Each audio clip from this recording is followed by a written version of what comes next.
Atlanta police are blaming a local rapper's music video for the deaths of two 13-year-olds and a $50,000. The tension outside the courtroom hasn't died down. In fact, it's only growing. The new footage of Lil Baby collapsing has done more than just go viral. It's created a tidal wave of public reaction, igniting fierce debates on television, in music circles, and on social media. News outlets are scrambling for exclusives. Celebrities are cautiously posting their support, and fans are analyzing every frame of the video, convinced that it shows a man not only breaking physically, but emotionally, spiritually, crushed by the weight of a narrative that seems determined to paint him as something he insists he's not. In the days that followed the collapse, Lil Baby was placed under medical observation for exhaustion and stress-induced anxiety. According to sources close to the jail, those who've spoken with him say he's mentally fighting every hour, refusing to let the emotional blow of the court proceedings keep him down. "You get hit, you stand back up," he told a longtime friend in a monitored call. "I ain't no weak man. I just ain't built for losing kids and taking all the blame like I'm the devil. That's not me."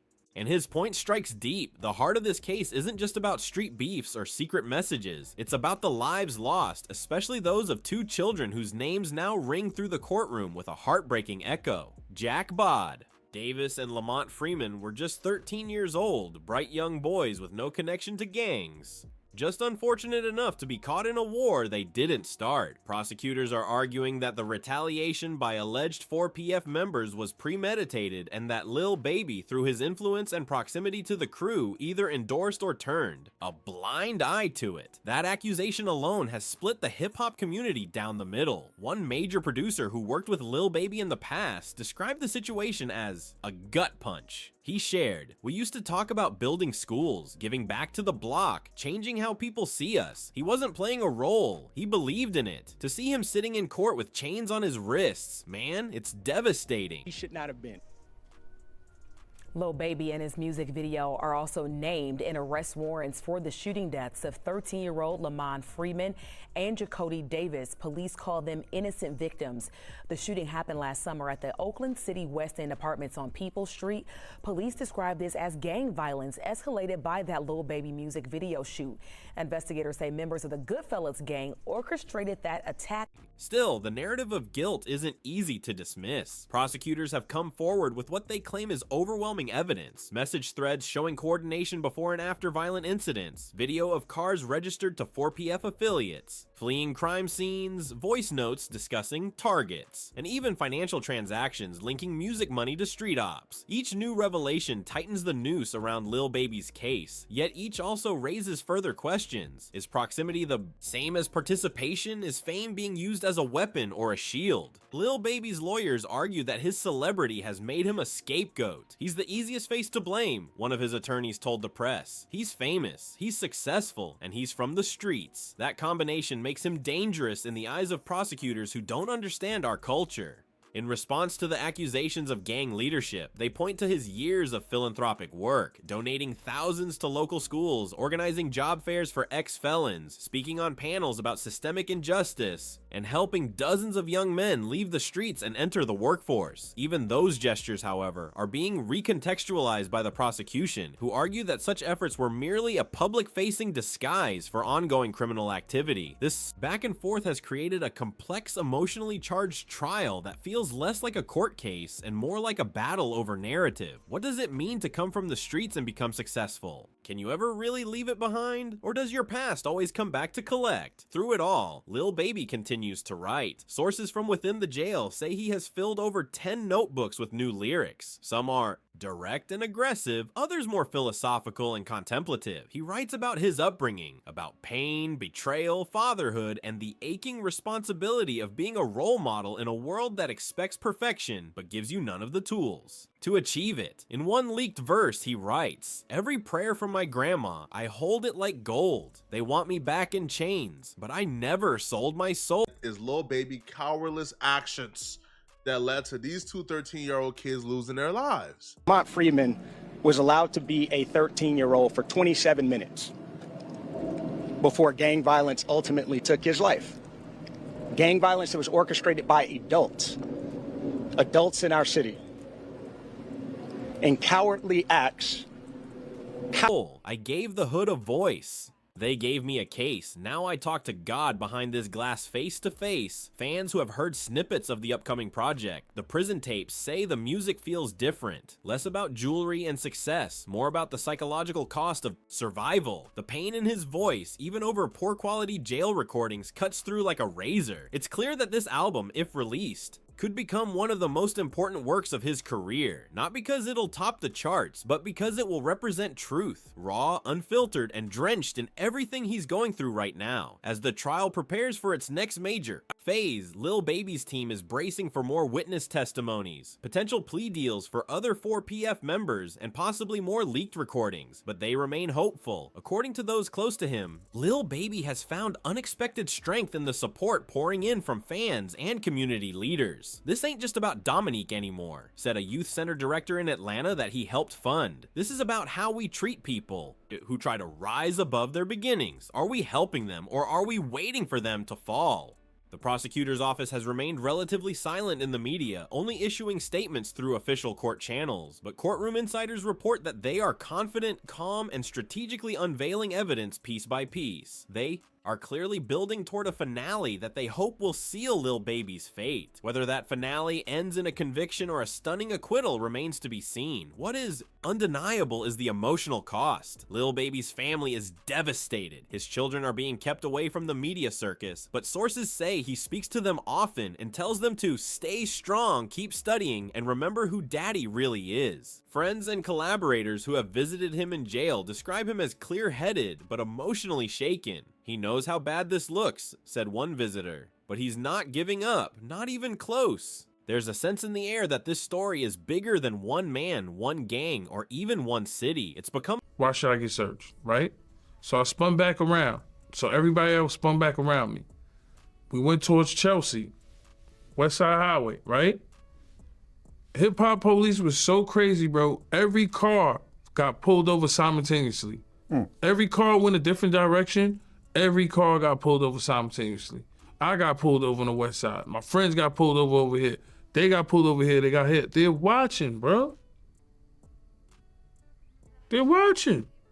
A symbol of something deeper, a test of how we understand justice, loyalty, fame, and redemption in today's world. Lil Baby may be behind bars right now, but his voice, his story, and his influence are still moving freely through the streets, through the speakers, and through the hearts of millions. As we await the next twist in this unbelievable saga, one thing is certain: this case is not just about guilt or innocence. It's about who gets to rise, who gets to fall, and who decides the story we tell in the between. If you want to stay ahead of every breaking moment in this trial, from courtroom updates to unreleased lyrics and behind-the-scenes insight, hit that subscribe button right now. This is the only place you'll get the full truth as it unfolds. Raw and unfiltered, you're not going to want to miss a second of what comes next. The weight of the verdict, as the courtroom doors swung shut behind Lil Baby, sealing his fate within the cold confines of prison walls, the gravity of the situation began to settle over everyone present. The verdict, guilty on multiple counts under the Rico statute, was more than a legal judgment. It was a seismic shift in the narrative of a man who had become a beacon for many, known for his raw lyrical prowess and an unflinching portrayal of life's struggles. Lil Baby's music had always been a mirror, reflecting both the grit and glory of street life. Now, the very authenticity that propelled him to fame seemed to have also paved his path to incarceration. The sentencing was severe, marking a significant moment in hip-hop history where the line between art and reality blurred into obscurity as the judge pronounced the lengthy prison term. Gasps filled the room, punctuated by the sobs of family members clinging to each other. Yet, amidst the palpable despair, Lil Baby stood composed. His demeanor, marked by a solemn acceptance rather than defiance or collapse, spoke volumes about his character. Turning towards the public gallery, he addressed those gathered with a voice steady yet heavy with emotion. "I never claimed to be perfect. Now again, this is going to continue next Monday at 12:30, and at that point, the judge will decide if there's enough evidence for these suspects to stand trial. We're live in downtown Atlanta. Michael Seiden, Channel 2 Action News. Here's the crazy part. Goodfellas ain't even been indicted by a grand jury yet. They got brought in due to probable cause, and they're being detained due to the nature of the crime. So they're still going through the grand jury process to try to figure out if there's probable cause to formally indict them on charges. Verito the Vixen is listed as a gang expert, so essentially She goes undercover because she looks the way she does. She gets entangled with these gangbangers, take the information they give them, and then use it against them in court. So she took the stand today at the Goodfellas grand jury hearing, I believe. And during this hearing, she said a couple things that relates to Lil Baby that we have to discuss, all right? So let's get into it.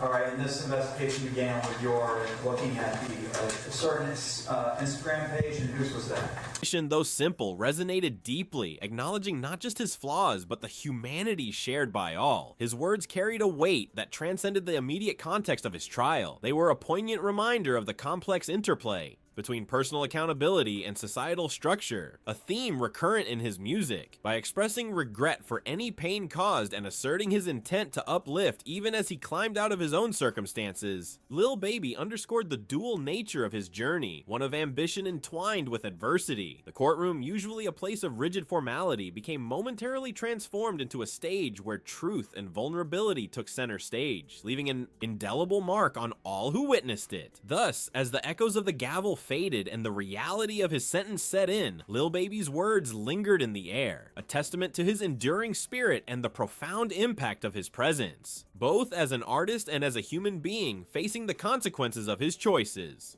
A new crucible of reflection.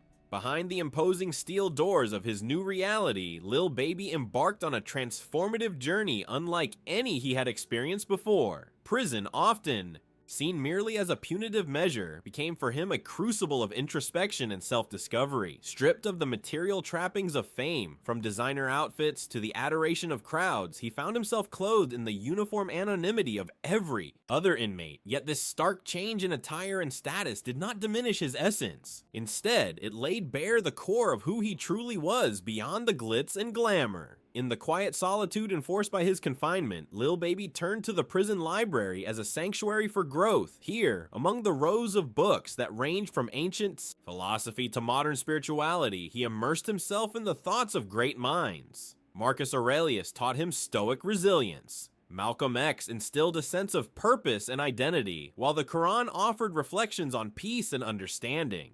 Book was not just a source of knowledge. They shot and killed an affiliate of Goodfellas called Trevante Turner.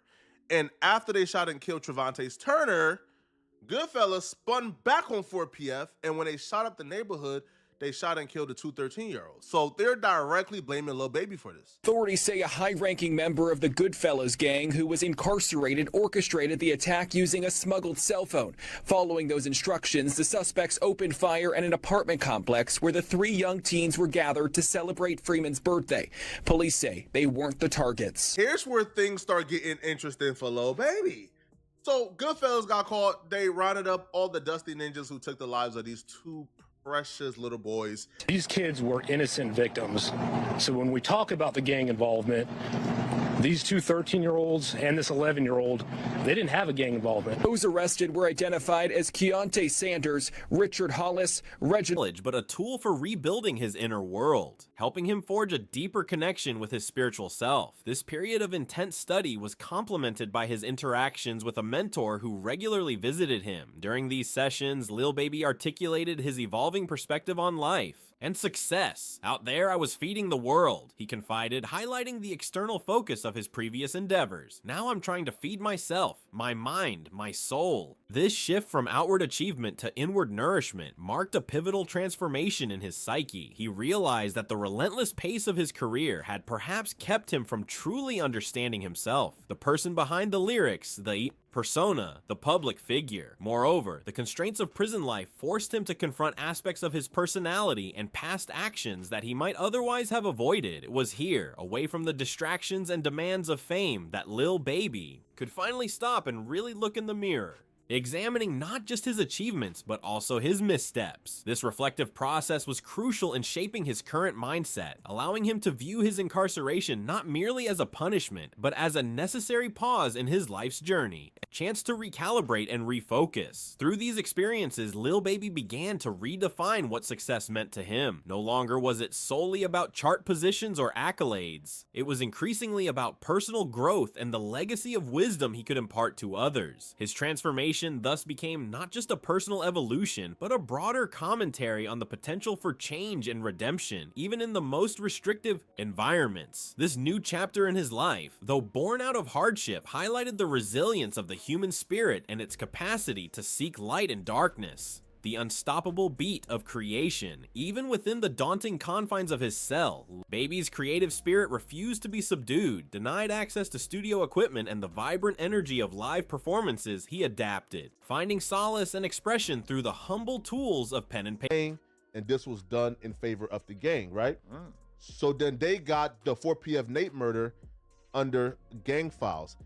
Keontae Davis, who was set to be like the lead witness for the 4PF Rico, he got killed like 2 days ago. Whoa. So now they're saying, hold up now, bruh. All right. And now guess what? With the Goodfellas shit now that Baby and them is actually beefing with, where folks have died, for them to allude to there's bags on their head from paper. The notebooks that now accompanied him everywhere became the canvases for his ongoing artistic journey. In these pages, he meticulously crafted verses that not only reflected his current state of mind, but also delved deep into themes of introspection and vulnerability, elements that promised to make his next project profoundly impactful, tentatively titled The Prison Tapes. This upcoming collection is envisioned as a raw and honest exploration of life behind bars. Each lyric is a testament to his resilience and creativity, weaving narratives that are both intensely personal and universally relatable. According to insiders familiar with his work, the content of the Prison Tapes oscillates between moments of quiet despair and flashes of defiant hope, capturing the duality of his existence. One particularly potent snippet that has leaked online features the line, "I'm not a villain, I'm a vision they fear." This powerful bar has resonated deeply with fans, sparking discussions and interpretations across social media platforms. The response to these early glimpses of the Prison Tapes has been nothing short of electrifying. Fans, hungry for anything that keeps them connected to their incarcerated idol, have eagerly dissected each verse, sharing analyses and personal insights on forums and fan sites. The phrase quickly became a cultural touchstone emblazoned on merchandise, ranging from t-shirts to posters, symbolizing both solidarity with Lil Baby and resistance against perceived injustices. Hashtags like Justice for Baby and Still for PF have trended repeatedly, fueled by the viral spread of his lyrics and the accompanying artwork created by fans. Moreover, the anticipation surrounding the Prison Tapes has galvanized the hip-hop community, drawing attention to the broader implications of Lil Baby's imprisonment. Artists and producers alike have expressed their support, discussing how his situation highlights the systemic issues within the justice system that disproportionately affect artists and minorities. Some have even incorporated nods to Lil Baby in their own music, subtly weaving references into verses. Now, if you go all the way down, they talk about Lil Baby music video shoot getting shot up, and they listed 3 people were shot during the incident. And now again, this is 4PF we're talking about here, right? They says, and the gang leader of 4PF, is Dominic Lil Baby Jones, and they say he was almost struck by gunfire. Now they're claiming after the incident that 4PF went on a murder spree and get back for anybody thinking they could touch Lil Baby. When you start seeing the police begin to identify isolated incidents, every time they see an isolated incident with somebody who, let's say, belongs to a fraternity or a gang, when you start to see them every time identify it as furtherance of a gang, oh, they shot that person, furtherance of a gang, oh, they shot furtherance of a gang. They could have very easily said Trevante Turner got killed by these 2 people. Or dedicating tracks to his plight, further amplifying his voice despite the physical barriers that confine him. As snippets continue to surface and fan fervor intensifies, the Prison Tape stands poised not just as a musical release, but as a cultural phenomenon. It represents the undying spirit of an artist who refuses to let circumstances silence his voice, proving that even in captivity, the power of creativity can transcend walls and reach the hearts of millions. Through his lyrics, Lil Baby continues to challenge, inspire, and connect, ensuring that his influence permeates far beyond the confines of his prison cell, a cultural phenomenon beyond bars. As news of Lil Baby's continued creative output and philosophical musings from behind bars spread, the ripple effects were felt far beyond the confines of his cell. Atlanta, his Hometown became a canvas for expressions of solidarity and tribute. Murals began to spring up across the city, capturing Lil Baby in various poignant poses, some depicting him as a triumphant figure rising above adversity, others portraying him pensively staring into the distance, embodying the thinker he had become. These murals serve not only as memorials, but also as rallying points for fans and activists who saw in Lil Baby's story a reflection of broader societal challenges. Fashion swiftly followed the cultural wave, with t-shirts bearing slogans like "Free the Voice" and "4PF Forever" becoming must-have items. These weren't just pieces of clothing. They were statements of allegiance and advocacy. Online retailers couldn't keep them in stock, and soon fan-made versions appeared, each adding a unique twist to the original designs. The garments became symbols worn proudly at protests, concerts, and community gatherings, transforming everyday spaces into arenas of activism and expression. Social media amplified this movement manifold. Hashtags such as Justice for Baby and Still 4PF trended weekly, often reaching peaks during significant dates related to his case. And they're coming through the hood in his bulletproof trucks, in his fucking like millions of dollars, bringing so much chaos to it, and then leaving to go back to his mansion. Meaning, you came in that neighborhood knowing that you had issues with those people, but you was filming this shit to taunt them, and then they slid and shot. You feel me? And shot up like the filming, but it's just a fucked up optics of this multi-millionaire coming through in his gold, leaving so much chaos behind for the people who actually live in those environments to deal with, and then you leaving. You got to be held accountable for that, bro. I do agree with that. Like, I do think that the optics of it are fucked up, and I do think it's crazy when these rich rappers who made it out of these communities return only to add more disarray. That shit is fucked up, bro. I agree. Freedom, yeah, man. Feel me? But yeah, free them. Right, but bro, and Baby too, thinking like he could dodge the Rico by changing his like fucking like his like label name to like Glass Windows, and then changing his like crew name to CBFW. It's kind of like, bro, you are stupid to think that like, oh yeah, I changed my record label's name, I changed my click name, oh yeah, that's gonna dodge the Rico. Releases of new musical snippets, fans shared old interviews, unreleased verses, and live footage, creating a digital archive that kept Lil Baby's presence alive and kicking in the public consciousness. Each post, tweet, or share was a brick added to the virtual monument dedicated to keeping his voice heard and his cause alive. Celebrities too joined the chorus, albeit sometimes in more subtle ways. A nod and an award speech here, a cryptic social media post there. Each gesture, no matter how small, carried weight when coming from figures with vast followings. Some artists went a step further, incorporating direct references to Lil Baby in their work, thus weaving his narrative into the larger fabric of contemporary music culture. This celebrity involvement helped to spotlight his situation, bringing mainstream attention to the complexities and injustices faced by artists caught in the legal system. The synergy between grassroots movements and celebrity endorsements created a powerful cultural momentum. It wasn't just about supporting Lil Baby.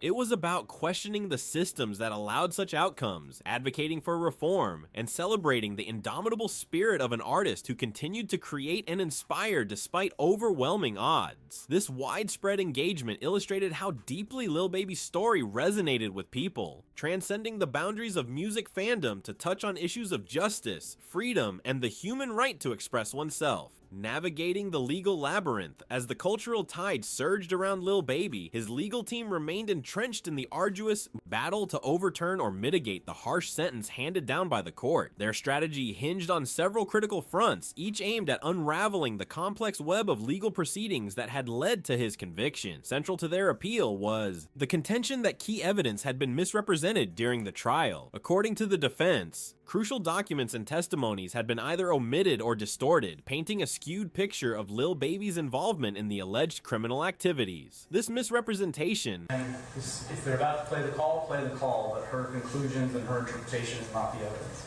Well, I think she was just identifying who was on the call, so I'm going to overrule. Go ahead. Okay. Oh, what's up, huh? Oh, what's going on? Man, them folks, like, come on, bro, you know what's finna go on. Like, how the hell you can, you know what I'm saying? They ain't even like that, man. Them folks got tickets on a lot of these folks, I'm telling you. We just heard somebody say these folks got tickets on these people. We know what's going on. First of all, who was that said that about the tickets? Unc, the unidentified male that was being referred to as Unc. And he's speaking with Mr. Sanders. Correct. And what, in your experience, do you know what tickets are? A price on somebody's head. What do you mean by what do you mean on somebody's head? What is that? Like a bounty. Okay. To have them arrested? Harmed or killed. And who were they referring to in that portion of the call?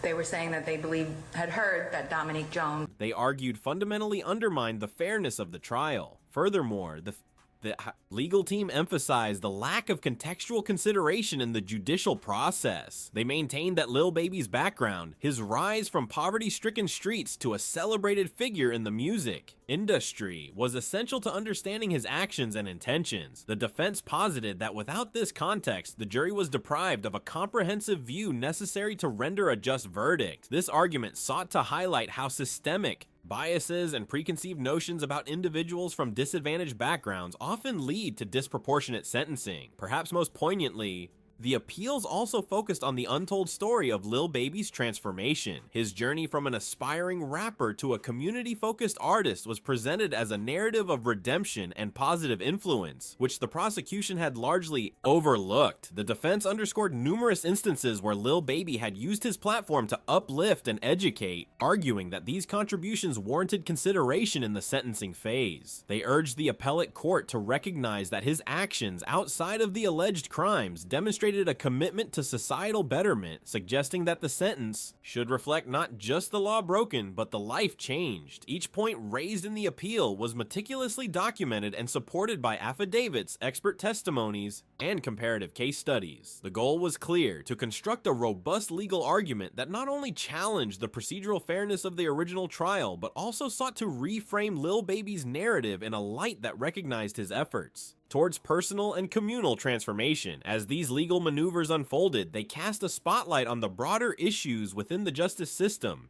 particularly concerning high-profile cases involving artists. The outcome of this appeal held potential implications not just for Lil Baby, but for how similar cases might be handled in the future, making it a focal point for legal analysts and advocates pushing for reform in judicial practices.